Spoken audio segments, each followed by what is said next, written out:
We'd like to mention that nothing on this show should be construed as investment advice. The Angel's Wing podcast is for educational purposes only.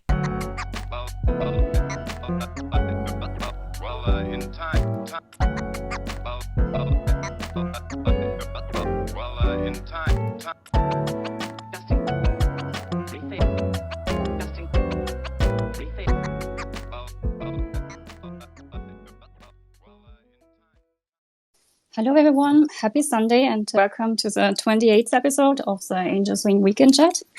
With June here, then we have Espresso. Hello. Casper. Hi everyone. And we have Johannes. Jim, sound test. Let me also add Robbo here. Thanks for having us here, guys. This is Kanish Chhabria, the co-founder of Hefty Art. Unfortunately, Ashish could not be here. However, I do have Anubhav with us. He heads product and strategy. So yeah, I think we're all set here. And today's episode, we have our co-founders of Hefty Art on the show, Anish and Anubhav. Did I pronounce your name correctly? Yeah, you pronounced it very correctly. So really excited to learn about this curated platform, which is going to be more than just an art platform. And we're also going to chat about Hefty's Art upcoming art drop of MH Hussein's work done in collaboration with Sotheby. Before we start, I'd like to invite Casper to give us the usual introduction of the Angel's Wing for our new listeners. Thanks to all our esteemed guests for joining us on our show. Thank you very much. We're the Angel's Wing, an international NFT art gallery and podcast show founded by international friends who met through the beloved Meta Angels project. Yoon herself is from the US, Espresso, Johannes are from Europe, and Rebel and myself are from Asia. We were driven by our common passion to showcase independent artists and their art and helping them to stand out from the crowded NFT market that's dominated by mainly the generative 10K PFP projects. We showcase the art in an on-cyber virtual gallery that we all know a larger collection of art brings a cross-pollination of viewership. I think Hefty Art themselves also have this ethos behind the platform, so that's great. And we're glad to say that it's helped quite a few of our artists reach collectors rather effectively through sales. And I'm also glad to say that we've organically grown since into a community of artists and collectors, but most importantly, friends, with regular Twitter spaces like these, which are then recorded into podcast formats in Spotify and YouTube. The easiest way to get in touch with us would be to join our cozy Discord. Everything's on our link tree in our bio, so hit us up if you're an indie artist who needs help featuring your art, or if you just want to join a friendly art NFT community. And that's it. Back to you, Yoon. Thank you for the introduction, Casper. So yeah, hi, Hefty Art team, Kanish and Anup, welcome. You guys are located in India right now, right? It's early or late evening hours in India? It's late evening, yeah. It's about 9:30 here. Okay, so it's still Sunday night. Okay, yeah. So it's not too late because Casper, he's in Hong Kong. It's midnight already for him. Still early. Don't worry, guys. It's still early. Love what you guys are doing, though. It's super cool. See what the future holds for us as well. I also want to welcome Shilika, who helped us to plan all this interview in advance. So if you want to speak, you're welcome to. Hi guys, it's definitely great to be here. The whole aspect that I've liked is that you guys are doing this podcast on a Sunday, which shows the kind of motivation and the dedication that you have for this space. Really love what you're doing. So I think it is definitely going to be a very interesting conversation. Thank you so much. Do you want to start by introducing yourselves a bit and tell us a bit about your background and what excites you guys about the NFT art space? Sure. So a little bit about me. I'm actually a CFA, actually doing my level 3. Been in the finance space heavily for the last 5 years. Most of my professional life I've spent working in wealth management. Didn't keep me happy at all. When late 2020, I got introduced to the world of crypto. NFTs were just bubbling up. They obviously hadn't gone mainstream yet. They really piqued my attention. Haven't looked back since, honestly. And Hefty Art obviously came about with the Hussein IP. MF Hussein actually is known as the Picasso of India, which is huge. He has, I would say, the highest volume of art of any Indian artist in history as well. And the price points are ridiculous as well. So we started off, obviously, and this idea came to us in January 2022 for Hefty Art. We were going to do a couple of Hussein auctions, but that didn't sit right with us. We felt like we really had to take a step back and find the why for our business. What we realized was that content isn't necessarily scarce nowadays. It's quality content that's really scarce, especially in India. You see the art space in India is completely fragmented. There's no one aggregator for Web3 artists in India. There's no one really doing what we're trying to do, provide the kind of features, benefits, utilities to collectors, creators, and curators. We're trying to build a curator-driven drop factory to ensure that the content we bring to the table is obviously top notch and peppering our drops with utility wherever we can as well. Anubhav, talk a little bit about yourself as well. Sure, thanks. So, hi guys, I'm Anubhav. I'm an engineer, but obviously by design and nature of the job that I do, I'm a strategist. So I delve into strategy and product, which is what I handle for Hefty Art. And before this, I was brought into Web3 by one of my very dear friends who started working at an identity provider. There I worked for expanding the DAO to DAO partnerships for one of the major identity providers in Web3. So yeah, that's what my journey is. And with art, I've always been enthusiastic by art. So when me and Kanish met, we thought of joining the hers as it is and transforming the art space, which we are now very keen and enthusiastic about. Yeah, thank you for the introductions. Very interesting to hear this diverse background. As I've learned, like Hefty Art is going to be a curator-driven art platform that you guys aim to build, like not just an art platform, but like a more metaverse that involves more than just art. And the platform is going live on October 25th. So that's very soon. Exciting. And can you tell us a bit about what you guys envision to build with this platform? And how Hefty Art actually differ from existing NFT marketplaces? Definitely. I'd like to start by saying we don't just have Hefty Art, we have Hefty Games, we have Hefty Verse that focuses on entertainment IPs. We have a partnership with Hungama. They're the largest digital media provider, I would say, in the Asian subcontinent. They're pushing Hefty Verse, trying to get that live as well. We're working on Hefty Fashion. What we're trying to do is build this really vast ecosystem and provide utilities that are cross-platform. The best way to describe us would be as a curator-driven drop factory. What that means is we actually work with each one of our curators. We work with each one of our artists to weave the best narrative for their drops, pepper utility wherever we can. We're doing drops in the coming months. Some really interesting stuff, I'd say. And these curated drops are going to happen probably every 20 days. And we have a bunch of verified creators, which are some of the top artists in the country as well. They've been verified by the Hussein Foundation, by Kunal Gaur, who's an amazing artist as well. We have Sahil Arora, he's a gallery partner. So we're going to be doing a bunch of IRL activations in terms of immersive experiences, stuff like that. How I say we're different is we're not trying to flood the market with a lot of content. We think through everything we're doing, have a why to every drop we're doing, have a narrative behind each drop, and close relation with the artists as well to ensure that they are able to enter the Web3 space in the best way possible and also with the best result in terms of sales. Yeah, that's a very reasonable strategy to focus more on quality. You have Hefty, these different branches of Hefty Art, games and fashion. Will all these different branches have a Web3 component to them? Yeah, definitely, yes. Obviously, we're going through a heavy bear market, so every vertical took a step back to figure out their why. And everyone's going to market very strongly in the next few months. You'll see Hefty Games live. We have exclusive partnerships with about 20 to 30 P2E games. We're going to be building gaming-driven NFT projects. We've tied up with the top esports gamers in the country as well to create gaming, esports, NFT cards, tradable cards, stuff like that. Kind of like your NBA Top Shot. There's a bunch of stuff being worked on in games as well. So we're also working on a Web3-driven social media platform known as Game Gods. I know it sounds like a lot, but it's a huge team and we've been funded by Polygon. So there's a lot going on. Will the platform be more focused on the Asian market, or do you plan to start with? To start. So the idea is to drive wallet generation, I would say, in India. Make our drops so cool, so loud, so undeniable that you'll have your regular art collector who doesn't necessarily have a MetaMask, make a MetaMask. We're going to do these IRL activations where we're displaying our curated artists' works in an immersive way and actually have people set up their MetaMask right there live and probably buy on the paintings. This actually starts as early as November 10th. We've tied up with this amazing gallery, Method. They're known as Method India. Super cool art, 90s, mostly 90s driven art.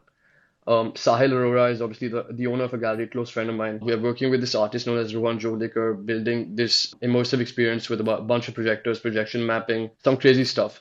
And obviously there's going to be a bunch of IRL activations like this, which we're going to use to drive wallet creation. Once we go through this season 1 of Hefty Drops, which would be Kunal Gaur, that he's the founder of Animal, We actually do have Anand Venkateswaran as well on as a curator. He's known as Tubedo, the man who actually bought the Beeple's Every Days for 69 million, kind of kickstarting the whole market, which is again pretty crazy.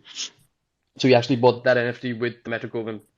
He's on as a curator as well. His drop is going to be on November 30th.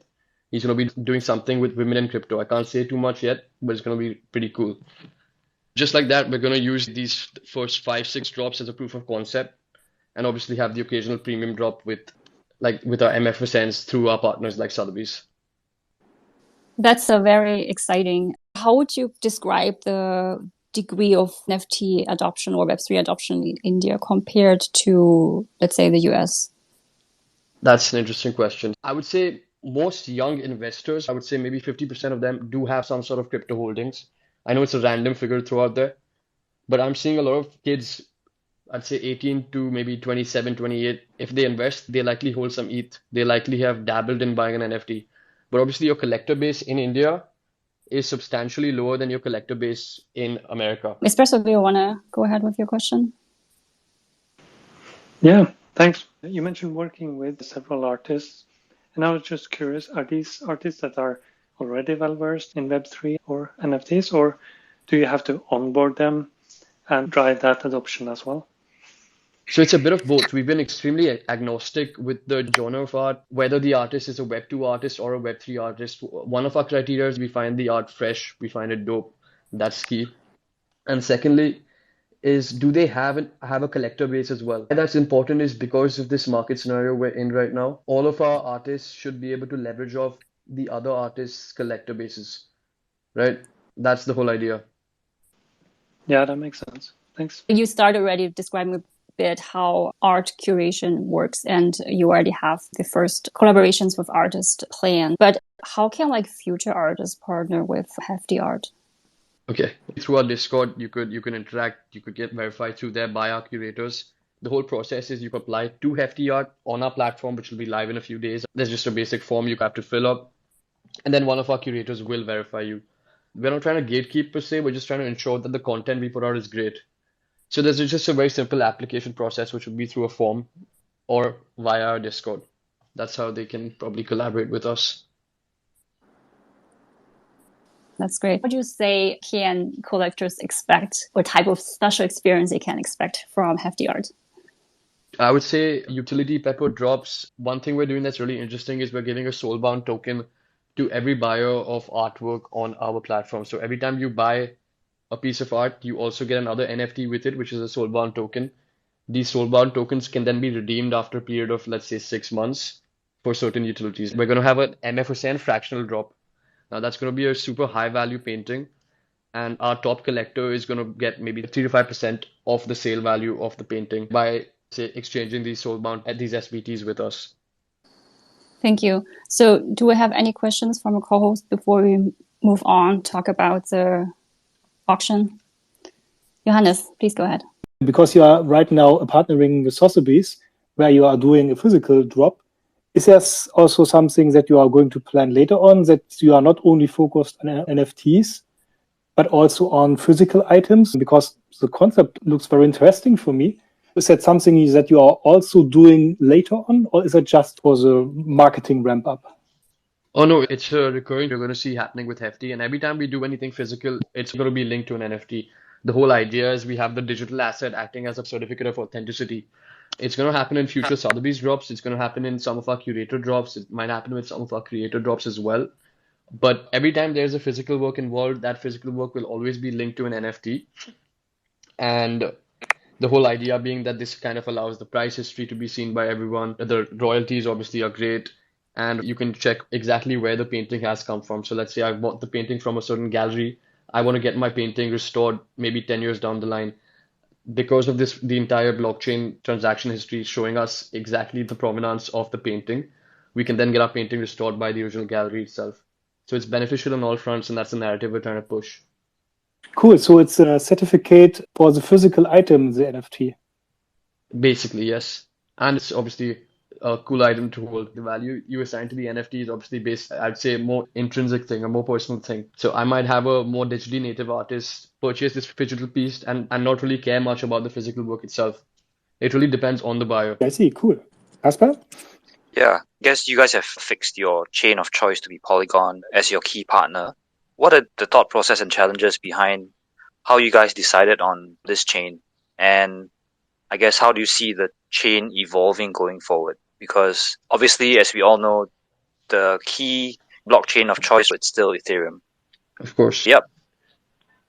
So having said that, we have as of now not selected the chain of choice. The choice that we took was to be chain agnostic. That is, depending on the nature of the drop, the nature of the art and the collector base, the chain will be changed, which is how we maintain our sustainability towards chain evolution or layer evolution, as we call it.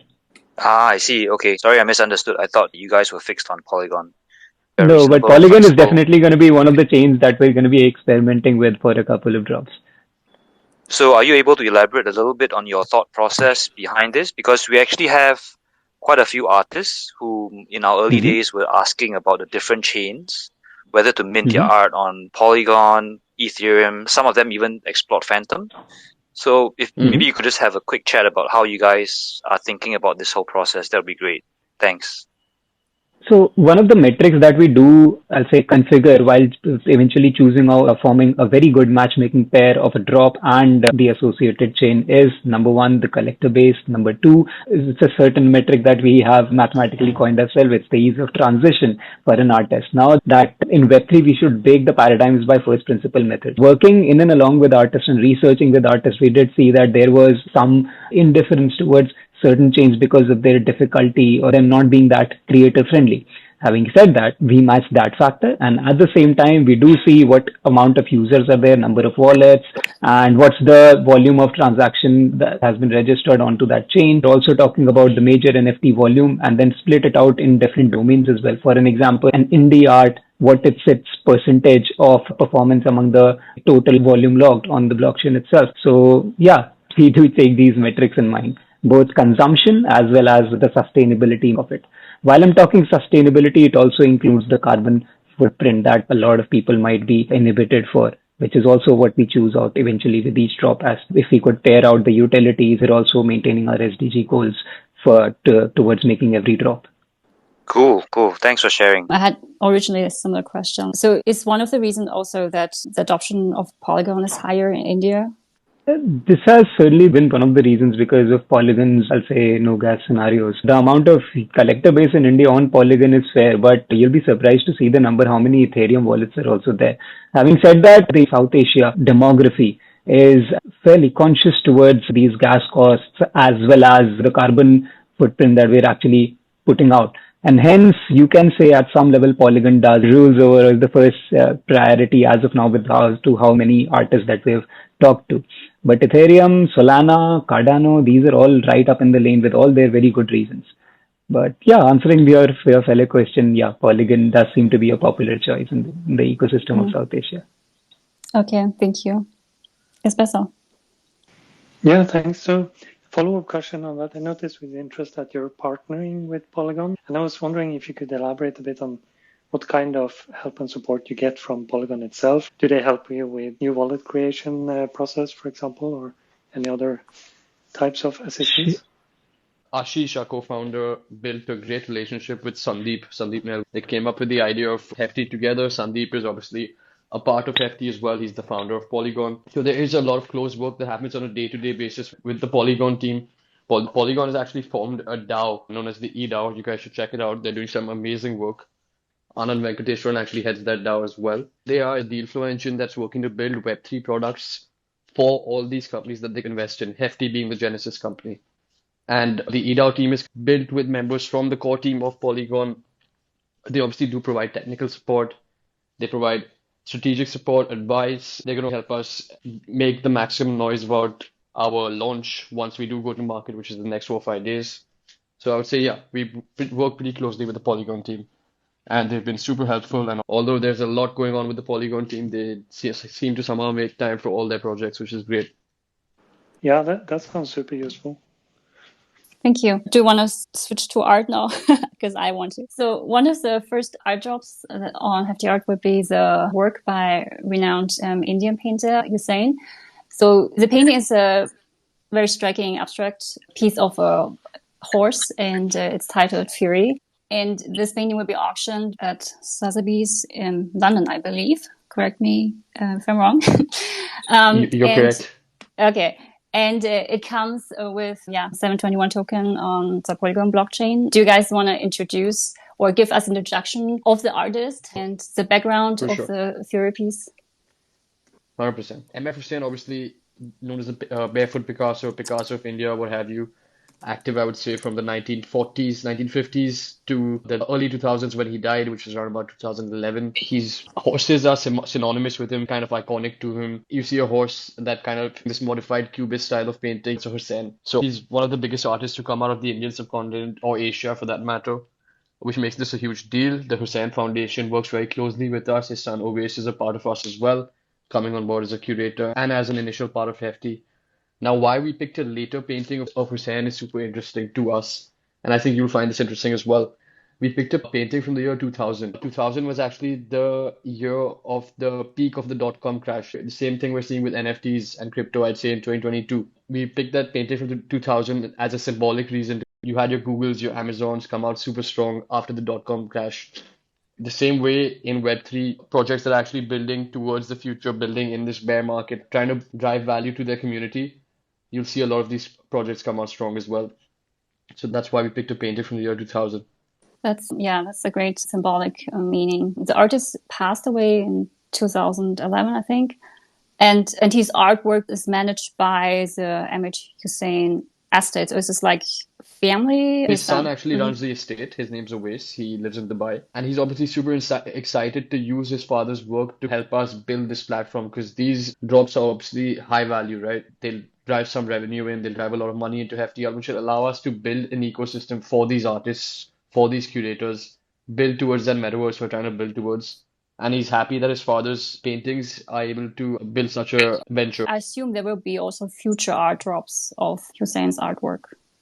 100%. This is just the first one. The next one, we're actually in talks with Sotheby's already for a second drop with them. And it's going to be a fractionalized MF Hussain piece. So there's going to be a pre-sale where the estate and Hefty Art will sell equity in the painting prior to the fact of the sale, prior to the fact of the actual auction. This will allow buyers to get in at a low barrier of entry.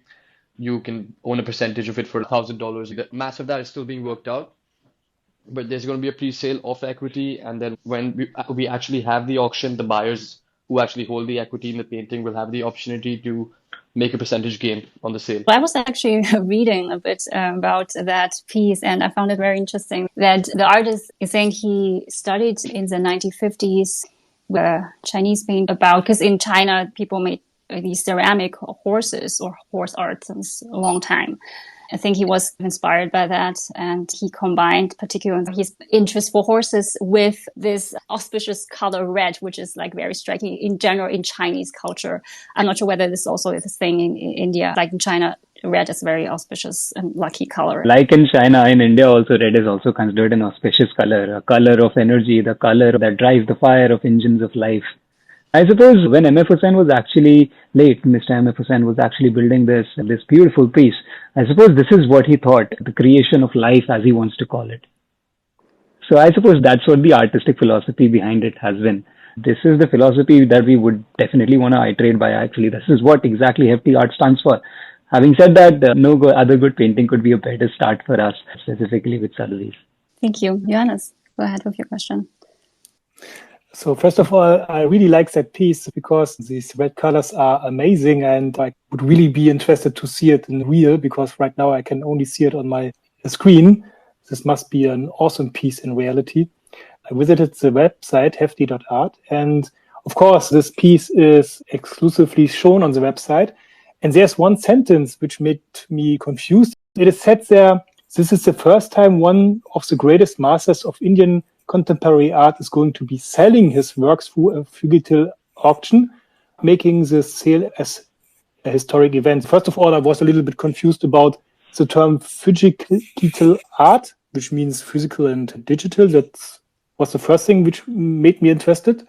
But then I was wondering, how could somebody who's already dead now going to sell his digital art? So how could you explain this sentence? What is the intention behind this? Is this a mistake, or was it made by purpose? This certainly has, let's say, a context to it. As of now, MF Hussein's estate, that is his family office, as of now owns the IPs of the paintings. Having said that, in this particular project, on this first drop of Fury, MF Hussein estate has been as much of a part as the Hefty Art team, and since Owais Hussein is also a co-founder for Hefty Art, that is something that we still stand by. Having said that, Phygital, the word Phygital saying physical plus digital is actually actionable, and there's a reason why we put it there. As we said, the painting would go in and along with the NFT of it, and hence making it a first Phygital auction, at least the first time for the domain of Indian contemporary art to be sold. That is the setting up of the history that. And then I have another question, because it's an NFT. Is it NFT already minted? Can I see the contract? Can I already watch it somewhere on the blockchain? Yes, you can. It has been minted. In fact, all the contract details are right up on the sale page. So you'll be able to get the token address and everything right there. Cool. I'll send you a link. I'll send you a link. Yeah, we could put it to the YouTube description. I think the main question was only just to get the contract address, because we're obviously curious to look at it on the chain as well. So it's actually available right here on the link. Nice. Thank you. And a follow-up question to that. In this case, Sotheby is handling the physical logistics of getting the piece to the buyer, and in collaboration with you, I assume, to get the NFT to the buyer as well. Do you envision that's going to be the pattern for the future as well, when you have this kind of combined physical digital, that you partner with an auction house like this, or are you planning to do that kind of logistics on your own? So for the premium drops, it depends obviously on our partners. So we would like to go with a Sotheby's or Christie's. We hope this experience with them goes off well and exactly how we expected it. We'd be happy to do our premium drops with Sotheby's because we've definitely built a great relationship with them. We're in fact in talks with them already for a secondary drop with them of MF% again. Okay. Yeah, that's cool. They have lots of experience dealing with art in general. That makes sense. That's the best way to go to market, I'd say. Yep. And moving on a bit from this particular piece, a bit curious about the upcoming drops as well. For example, are you primarily looking for kind of individual art pieces to drop, or are you looking for collections to drop at once that people mint? Well, what's your plans for the upcoming drops? We have 5 curators locked so far, and we want to keep it capped to maybe about 7 for the first 8 months. These curators are going to all build the coolest possible drop with the best possible narrative. I'll tell you about a couple as well. Some pretty interesting stuff. We also have Kunal Gaur on board, who's actually super cool art, which kind of takes objects from everyday life and somehow he managed to build them in a very aesthetic way. He literally take like old packaging and create art out of that. So we think he's amazing, and he's working on a super cool concept with us known as the Kohinoor. Kohinoor was a diamond, a huge diamond that was actually stolen from India by the British during the period of colonialism. There was obviously the 250 years wherein the British kind of ruled over our country. So we've called this drop the Kohinoor because it symbolizes all that was looted from India during the 250 years of colonialism. We're taking a silhouette of this diamond and we're asking 25 artists like from across the country, finalized on 8 of them. They're going to be asked to visualize different facets of India that were affected as collateral damage, and that'll last for another 250 years after the end of colonialism. So there's going to be 25 one-of-ones. We deliver the profits from the sales back to NGOs that support the causes listed as well. That's going to be a super interesting auction happening end of early December, and profits go to charity. That's an interesting concept, and yeah, that diamond is famous, so I understand the choice. Certainly. And these artists are not necessarily only Web3 artists. It's going to have a selection of a wide variety of styles. So Kunal is actually going to have a studio gallery page on Hefty Art. This gallery page will have all the details about the drop. We have 8 artists locked so far, picked by Kunal and us. Some really cool artists as well. Mostly Web3 artists. They do some work in Web2 as well, but they've all kind of dabbled in NFTs. The rest of the artists are going to actually have to apply to us. We're going to ask them to send some work in. They're going to apply to be part of this auction on his page itself. Okay.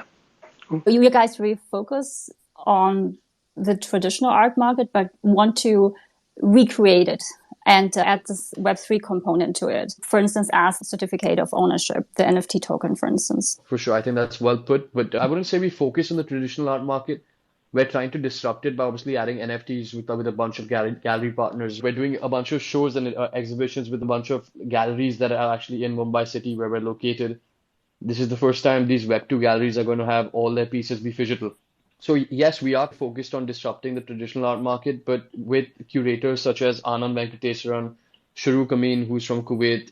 She's been in the NFT space for a while as well, curating something for FIFA for the World Cup. She's digitally native. We have Anand Venkateshwaran, who actually bought the Beeple's Everyday with Metacoin, the thing that kickstarted the NFT market, who's also fully digitally native as a curator. I would say we're pretty agnostic, and in terms of what kind of genre of art we're trying to work with, we just work with what we think is dope or fresh. Yeah, that's super exciting. Casper, you have a question. Yeah, I think the concept of Phygital art is just so amazingly, there's just so much potential to it. The context to this is that I'm also trying to get my uncle, who's a 90-year-old artist, traditional artist, watercolors, acrylic, to go onto NFTs as more of like a digital media for him to sell his art.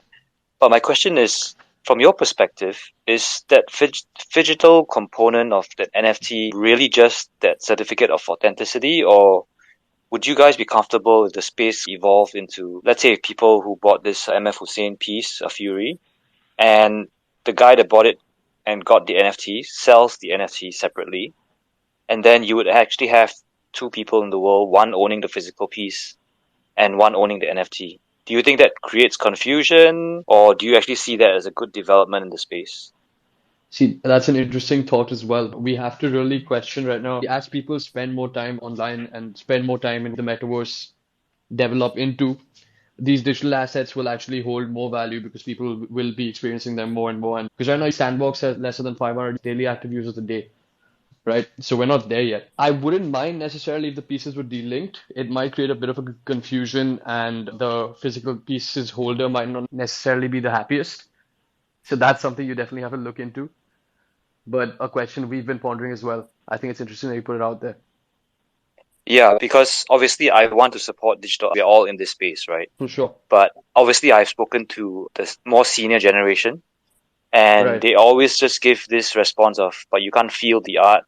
You can't see it in an art gallery. So it's very So true. interesting for me to be, and for all of us to be in this pivotal moment in the transformation of the art journey. So we just wanted to hear your thoughts. And it's interesting to me because we don't really have many artists from the India subcontinent speaking on our show. Do you have any insights into how people see in India this move from traditional art to digital?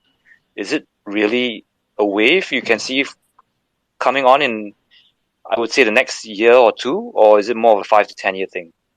Very interesting question. What I've seen through all the galleries I've spoken to, you and I have had a similar experience with the older generation. I would say ridiculing with a lot of the galleries that I've been speaking to that are traditionally Web 2, with a lot of the artists I've been speaking to that are traditionally Web 2. Maybe they don't understand it yet, but they are curious, right? They see it as potentially another form of monetization. They see it as a way of maybe getting with the times, right? So there's a lot of interest. You do have your super high-end art galleries that kind of still rubbish NFTs and are happy in their own lane. But for any industry to grow, you're going to have to see success with digital art actually holding value. That requires baby steps. That requires us to tie up with galleries such as Method Gallery, like which we have done, create IRL experiences, allow people to actually experience the digital art, which has never been possible before. Definitely not being done much in India at all. It would take all these baby steps for us to get there, but I definitely do see us getting there in the near future because I see people being open to the idea of NFTs. Yeah, that's a great perspective, baby steps. And unfortunately, in this space, a lot of the eyes only come onto the market when there's some sort of price movement or profit-driven motive. Yeah. So let's hope the market picks up and we can see development move a lot faster. For sure. I feel like this is great for the market. It's taken a lot of the players who are not in the space for the love of the space. They've been taken out. And this kind of reset, which we see every kind of 4 years with the crypto markets and now with the NFT market as well, which is obviously just a more volatile version of the crypto market. Kind of crazy to think. I think these kind of resets are super necessary, and we'll see the players who actually trying to drive value to the community come out strong from here. Cool. Yeah, that totally resonates. I really think that this washout, I guess, is also a good way for the true believers in the space to really shine. Johannes? You already mentioned the bear market. Did that influence you on your plans? So I'm wondering if you are going to see this as a chance to stand out, because right now the volume is very low. Or is that even the reason why you are going to sell both physical and digital? So what was your thought process on launching in the deepest, hardest part of the bear market? It actually made us take a step back, completely reevaluate the why to our business, which took us some time to figure out, but we did figure it out because we were ready to do the sale, I would say, in May. We were good to go in May, but the state of the market made us take a step back and we questioned what value we were bringing to the community. Right now, while volumes are down, we have to get really creative, create drops that will obviously make the most noise possible to actually have any volume at all. We have to find ways to get people to create wallets. We have to find ways to educate people. We have to do more podcasts like this. So it definitely made us push back by a while. The Phygital was always the plan. I don't think that had anything to do with the market scenario, but definitely took us some time, but I think we figured it out and we're in a good space now. At least you have our attention. That's great. That's amazing. That's amazing to have.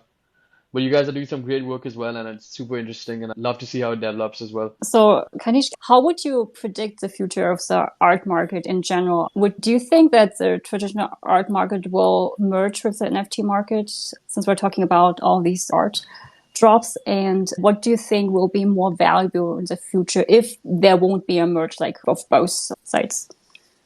That's again a super interesting question. For me, the future of the traditional art market is in the hands of the gatekeepers of the art market. Traditional art market is very stubborn. They really need to see the benefits of having digital asset linked to a physical asset. This should be done for brands as well because it's undeniable ownership. Why would you not? Why would you not do it? But obviously, it's a question of education here, and if that's done in the right way, then yes, I do see it happening. But definitely, traditional art will hold its place and it'll be a stubborn move if we're trying to make it happen. Great answer. So we have another speaker. Do you want to just join the conversation and make the comment or question that you have? Yeah, thanks. Hello, everyone. My question is 2021, we saw a boom in NFT. There were cartoon animals coming in left and right, flipping, NFT flipping. The whole year was NFT dominated and the madness. Now that the dust has all settled down and people are looking NFTs as a proper investment to more utility based NFT projects. They are still art, but they have more utility on the real world application side. So my question would be how to, at this point where the mindset is shifted, people are now going into utility ones. How can I judge a new NFT project as a beginner in investment as an NFT? It's actually a very good question that you pointed out, how to judge an NFT project. Apart from the usual consensus that people do give, white paper, you can read up, or the community paradigms. But there's another thing. Utilities are a very essential form of linking up NFT with the use cases. Be it use cases of medical, for an example, NFT can also be used as a pseudo substitute for patents even. So it's the utility that binds the NFT. NFT is a tech product. Right, like it's a smart contract. Having said that, how do you link it with the real business use cases? It is that what matters. Having said that, as of now, Hefty Art provides tons of utility. We say that we are a drop factory, but we are very inclusive of the art space as it is, which is why our website says that we proud ourselves of being the most discerning art space.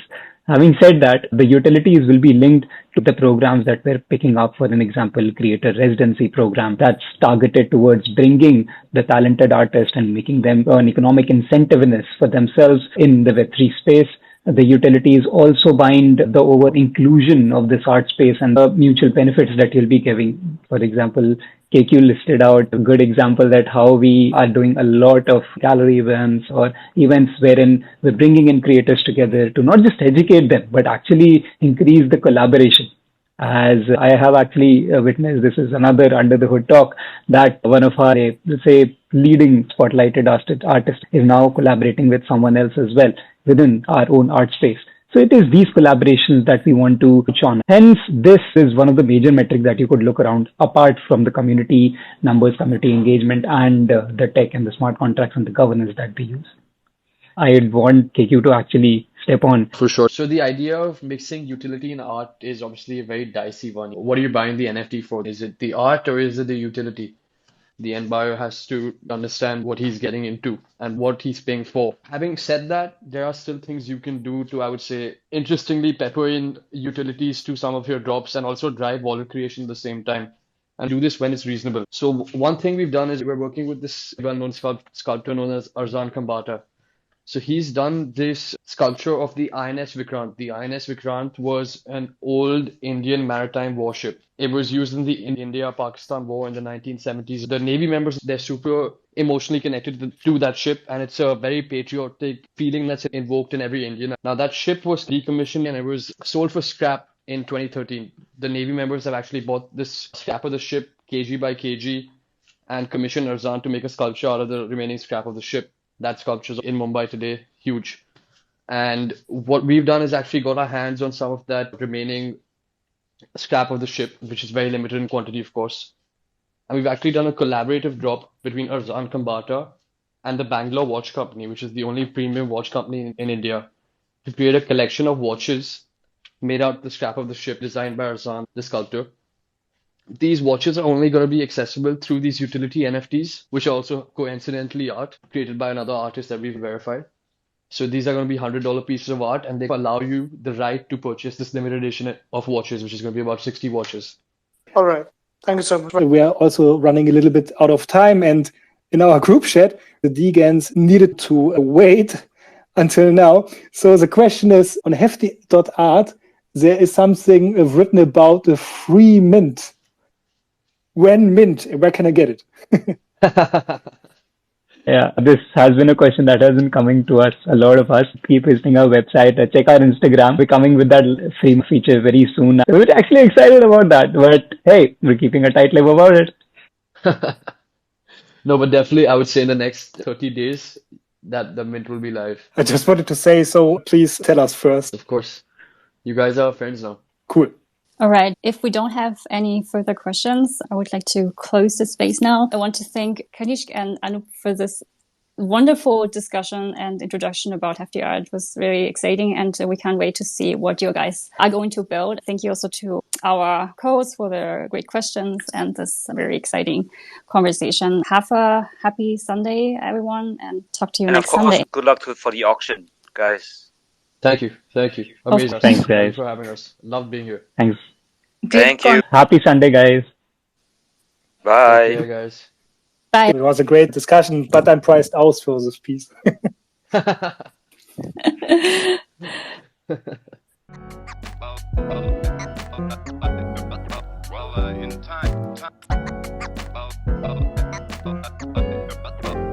In time.